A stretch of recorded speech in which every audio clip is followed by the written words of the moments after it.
right, let's go.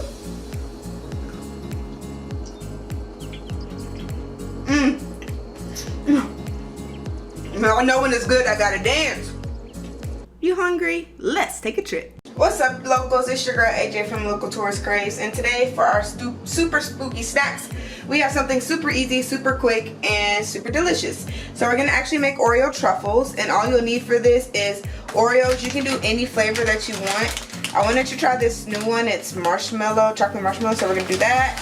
You're gonna need cream cheese. I have it sitting out so it's at room temperature, so it's easy, a little bit easier to mix. You're gonna need some butter, some marshmallows, a bag, and some melting chocolates if you want. I'm gonna show you two different ways to decorate them. So you can either do it the melting chocolate way or the marshmallow way. Don't ask why this salt is here, we don't need it. Okay, and you're also gonna need a parchment paper lined cooking sheet. So let's get into the video. Alright, so first things first is you're gonna wanna break all of your Oreos down.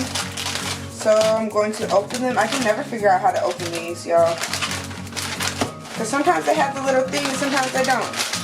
I guess these don't. So we'll just open like this. Alright, so we're going to open them. You put one to the side because I want to taste it. And you're going to move all of them into a big bag, and you're just going to break them down as small as you can get it.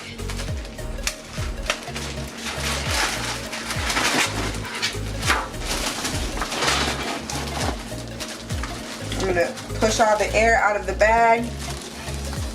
And now I'm just going to take my rolling pin.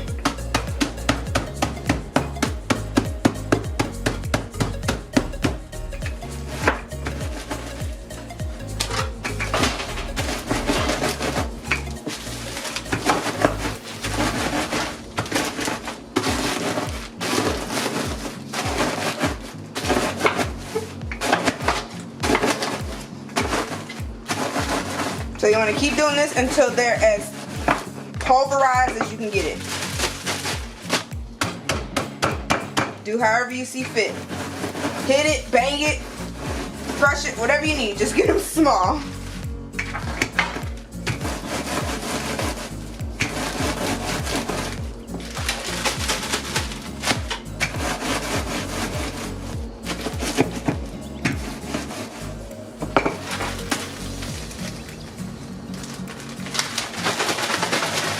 Check it. Yep. Alright. I'm going to do a little bit more. It's going to be messy, but it's okay. I promise it's okay.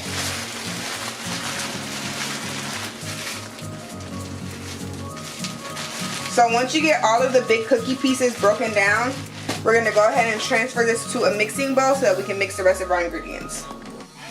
Alright, now that we have our Oreos broken down, nice, it's okay if you still have a few chunks.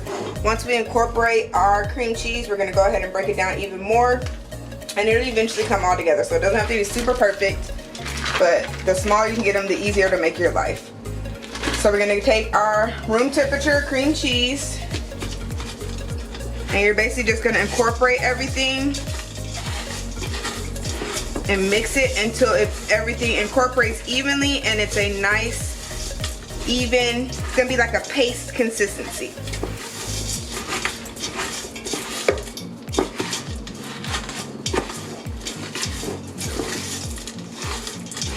So just keep mixing until everything's all incorporated, so you don't see the difference between the Oreos, the filling, and the cream cheese. Alright guys, so as you can see, my mixture is all nice and mixed in. The little white bits that you see are the marshmallows that were in the cookies, not the cream cheese.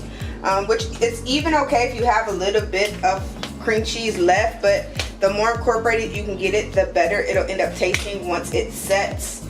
So you're gonna go ahead and you want to get it to the consistency to where it's not sticking to your glove. And what I actually did was I mixed with my spatula, and then I went in with my hands and incorporated it until it turns into like a dough-like texture. So you'll see it's not sticking to my glove. Of course you're gonna have a little bit there, but nothing crazy.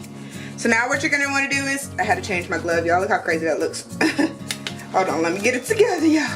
Okay, so now what you're gonna want to do is create whichever size you want of balls, and we're gonna line them on our parchment lined paper. So this is completely up to you, depending on how many you need to make, depending on why you're making them. You can either make them as big or as small as you please. I'm gonna make mine about marble size. So, and you're just gonna roll them until they come and form into a nice shiny ball. So you're just gonna do that with all of them, and then I'll show you our next steps. All right, y'all. So we got all of our truffles rolled and laid out. You can see how shiny they get, which is gonna be really pretty if you decide to leave them uncovered. The more you work them in your hands, the shinier they'll get. You just don't want to overwork them because the heat from your hands can cause them to kind of soften up a little bit. So I'm gonna pop these into the fridge. I'm gonna show you on half of these how to make the spider web finish, and then on the other half how to do the drizzle finish, so you can kind of decide which one you want to do depending on how or why you're making them. So let's pop these into the fridge for about 15-20 minutes. The longer the better. I'm just gonna give it enough time to kind of set, and then we'll come back and decorate, and then we'll be done. Alright, y'all, so while I have my truffles cooling in the freezer, I'm going to go ahead and get my toppings started. So the first one I'm going to do is the cobweb effect. So I have 2 tablespoons of butter to about 1/2 cup of marshmallows. If you have more truffles, obviously do more. I'll probably have some left over, but I'd rather have more than not have enough. So I'm going to go ahead and microwave this at 20-second increments until it's nice and melted, and then stir in my butter. And then I'm also going to melt the candy melts. These are the microwavable packs. These are super simple for smaller jobs, so you're just going to follow instructions on the back. So go ahead and microwave both of those, and then we'll meet back here for finishing up. Alright, y'all, so we have our truffles out. We have our marshmallows melted. I went ahead and melted them down, and then you want to let them cool because it's going to make it easier to make your effect. So we're going to start with our chocolate. I'm going to cut the corner off. And then we're just going to drizzle the chocolate on. See, y'all know how I feel about melting chocolate. You see this? I give up on melting chocolate. We're gonna annex this. So we're just gonna stick with just the marshmallow. Story of my life. Alright, so the way you want to make your cobwebs is go ahead and pick up some of the marshmallow, and then you're gonna string your fingers and then just do it in opposite different directions to make the cobwebs. You can either do it with one hand or two. It's completely up to you, but you want it to be stringy because that's what's gonna make it look like the cobwebs.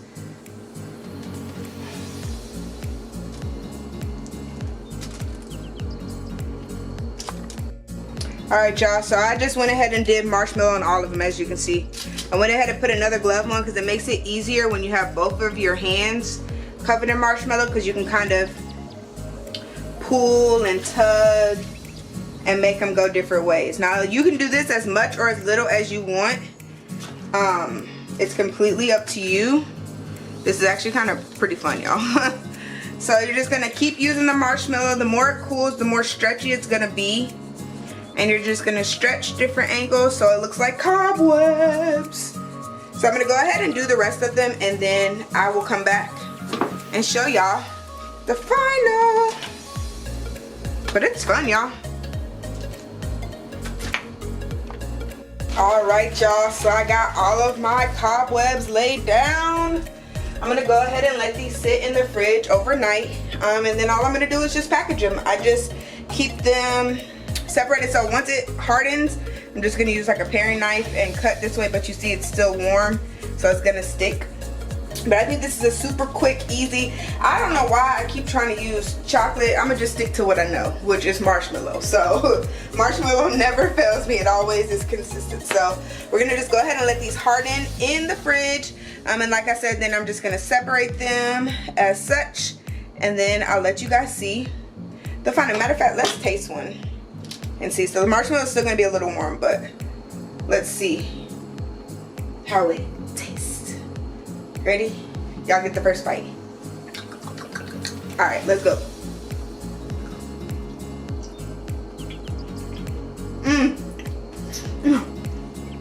I know when it's good, I gotta dance. Really good. The truffles are nice and creamy. They feel smooth, but they still have a little bit of crunchy texture to them, which I love. And the marshmallow complements those marshmallow Oreos really, really well. 10 out of 10, definitely recommend. All right, y'all, I'm gonna go ahead and let these set, and I will see y'all later. Bye. Don't stay a tourist. Become a local and hit that subscribe button. And make sure you spread the love by liking and sharing this video for more local tourist cravings.